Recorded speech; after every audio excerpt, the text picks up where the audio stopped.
है कि लोगों को भूलने की बीमारी हो जाती है। कि लगता है ना कि मेरे को माइग्रेन हो रहा है, हेडेक हो रहा है, तो मैं चीज़ें भूलने भी लग गया हूँ। मैं पर्सनली खुद को लगता है कि मेरे को अल्जाइमर हो गया है, सर्च कर करके कि हाँ चाबी रख के भूल गया, फ़ोन रख के भूल गया, लॉक लगा के भूल गया। क्या headache migraines lead toward Alzheimer या दोनों डिफरेंट चीज़ें हैं या आपस में लेन देना नहीं है? सो बेसिकली जो मेरे पेशेंट्स आते हैं ओपीडी में, यूजली यंगर सेक्शंस जो आते हैं, तो बेसिकली कम विद दिस कि हम भूल रहे हैं, इतनी चीज़ें भूल रहे हैं, तो हमें अल्जाइमर्स तो नहीं हो गया। तो बेसिकली अल्जाइमर्स नहीं होता। अगर हम अपनी स्ट्रेस ही कम कर लें, स्ट्रेस लेवल्स कम कर लें, तो definitely there will be a marked improvement in the memory.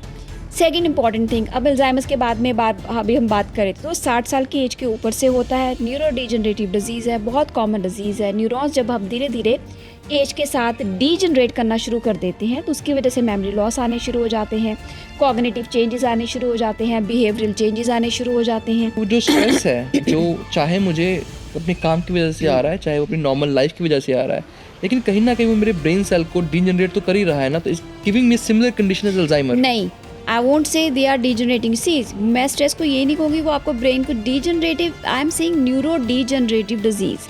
That means age related जो होती है डीजनरेशन, धीरे धीरे वो सेल्स वो जो होते हैं डीजनरेट करते हैं। तो मतलब ये बिल्कुल क्लियर है कि जो लोग 60 से नीचे हैं उनको अल्जाइमर नहीं हो सकता, नहीं होने वाला। भूलने की जो बीमारी है वो सिर्फ और सिर्फ स्ट्रेस है।